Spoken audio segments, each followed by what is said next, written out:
भारत के आसमान में ना कुछ बहुत ही अजीब हो रहा है। एक तरफ फ्लाइट्स खचाखच भरी हैं, एयरपोर्ट्स पर पैर रखने की जगह नहीं है, और दूसरी तरफ एयरलाइंस एक एक करके दिवालिया हो रही हैं।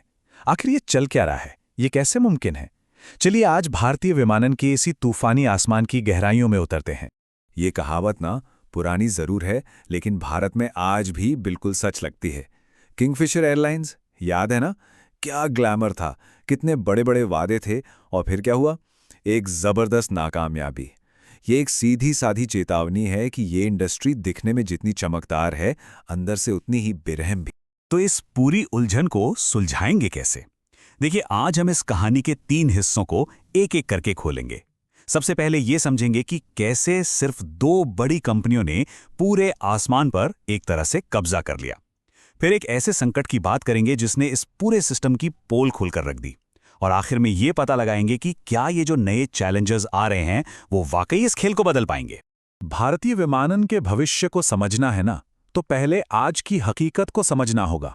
और हकीकत ये है कि ये कोई बराबरी की लड़ाई है ही नहीं, ये 2 महाबलियों की कहानी है। जरा इन आंकड़ों पर एक नजर डालिए। ये अपने आप में पूरी कहानी कह रहे हैं। जनवरी 2025 तक अगर कोई भारत में कहीं हवाई सफर कर रहा था तो 10 में से 9 बार वो या तो इंडिगो की फ्लाइट में था या फिर टाटा की किसी एयरलाइन में। इसे ही कहते हैं एक तरफा दबदबा। और हाँ, ये कोई रातों रात नहीं हुआ। बस कुछ ही सालों के अंदर हमने देखा कि कैसे इंडिगो ने आधे से ज्यादा बाजार को मानो निगल लिया, और स्पाइसजेट जैसी एयरलाइंस जो कभी बड़ा नाम थी वो लगभग गायब ही हो गईं। कंपटीशन धीरे धीरे दम तोड़ रहा था और शायद किसी ने ध्यान नहीं दिया, जब तक कि बहुत देर नहीं हो गई। तो जब कोई एक खिलाड़ी इतना ज्यादा बड़ा हो जाए तो क्या होता है? होता यह है कि अगर वो लड़खड़ाता है तो पूरा सिस्टम उसके साथ ढह जाता है। और दिसंबर 2025 में इंडिगो के साथ ठीक यही हुआ। ये एक तरह का परफेक्ट स्टॉर्म था। पायलटों की सुरक्षा के लिए नए नियम लागू हुए और मार्केट का बादशाह इंडिगो इसके लिए बिल्कुल भी तैयार नहीं था। नतीजा, सिर्फ 5 दिनों में 2000 से ज्यादा उड़ानें रद्द। देश भर के हवाई अड्डे देखते ही देखते अफरा तफरी के मैदान बन गए। लेकिन रद्द हुई उड़ानें तो कहानी का सिर्फ एक हिस्सा थीं। असली त्रासदी तो उन लोगों के साथ हुई जो फ्रंट लाइन पर थे। वो कर्मचारी जिन्हें उनकी ही कंपनी ने नाराज और गुस्साई भीड़ का सामना करने के लिए बिल्कुल अकेला छोड़ दिया था। जरा सोचकर देखिए, लगभग 25,000 रुपये महीने कमाने वाले ग्राउंड स्टाफ को हजारों नाराज यात्रियों को झेलना पड़ रहा था। उनके पास कोई अधिकार नहीं था, कोई जवाब नहीं था, और मैनेजमेंट का तो कहीं अता पता ही नहीं था। उन्हें गालियां सुननी पड़ी, या तक कि हैरेसमेंट भी झेलना पड़ा। वो अपनी ही कंपनी के लिए एक ह्यूमन शील्ड, एक मानवीय ढाल बन गए थे। मनोवैज्ञानिकों के पास इसके लिए एक शब्द है, मॉरल इंजरी, यानी नैतिक चोट। ये तब होता है जब वो लोग जिन पर आप भरोसा करते हैं आपको बुरी तरह से निराश कर देते हैं। ये भरोसे का एक ऐसा विश्वासघात है जो अपने पीछे बहुत गहरे जख्म छोड़ जाता है। इस संकट ने आखिरकार रेगुलेटर्स की नींद तोड़ी। उन्हें यह एहसास हुआ कि बाजार में सिर्फ 1-2 कंपनियों का राज होना न सिर्फ बिजनेस के लिए बुरा है बल्कि खतरनाक भी है।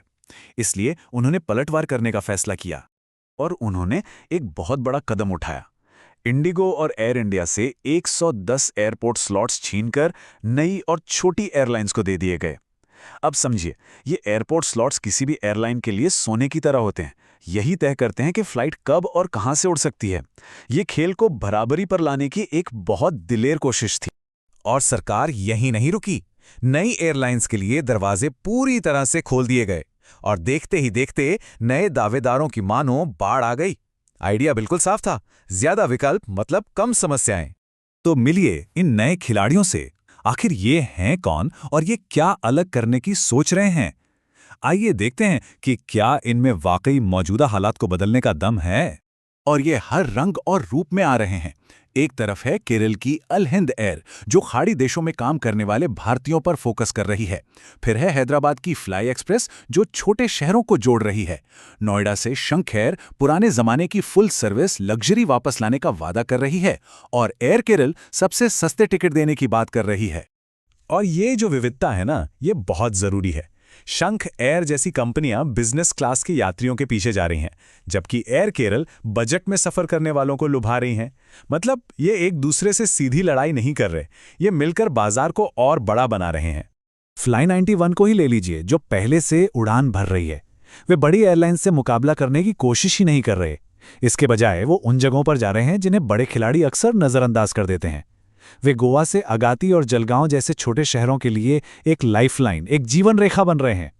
तो ठीक है, ये सब तो हो रहा है, लेकिन इन सब का हम जैसे आम यात्रियों के लिए क्या मतलब है? क्या अगली फ्लाइट सस्ती होगी और क्या उसमें सिरदर्दी कम होगी? सीधे शब्दों में कहें तो हाँ, उम्मीद तो यही है। देखिए, ज्यादा कंपटीशन का मतलब लगभग हमेशा कम कीमतें होता है, और जब सरकार भी किराया सीमा तय करने की बात कर रही है तो हम उम्मीद कर सकते हैं कि हवाई सफर ज्यादा किफायती और भरोसेमंद बनेगा। लेकिन अभी से जश्न मनाना थोड़ी जल्दबाजी होगी। ये याद रखना जरूरी है कि भारतीय विमानन का आसमान बंद हो चुकी एयरलाइंस का कब्रिस्तान है। जेट एयरवेज, गो फर्स्ट, कितने ही नाम हैं। इस इंडस्ट्री में जिंदा रहना बेहद मुश्किल काम है। इन नई एयरलाइंस के लिए रास्ता कांटों से भरा है। आसमान छूती तेल की कीमतें, भारी भरकम टैक्स और इंडिगो और एयर इंडिया जैसे दिग्गजों से लगातार मुकाबला, और इन सब के ऊपर नए विमान हासिल करने के लिए महीनों का लंबा इंतजार। ये एक बहुत बहुत मुश्किल लड़ाई होने वाली है। तो सवाल फिर वहीं आकर रुक जाता है, क्या हम भारतीय विमानन में एक नए दौर की दहलीज पर खड़े हैं, या फिर इतिहास खुद को एक बार फिर दोहराने वाला है? इन नई एयरलाइंस की किस्मत ही भारत के आसमान का भविष्य तय करेगी। क्या ये आसमान सच में सबके लिए खुलेगा, या हमेशा की तरह कुछ गिने चुने खिलाड़ियों का अखाड़ा बना रहेगा? इसका जवाब तो सिर्फ वक्त ही देगा।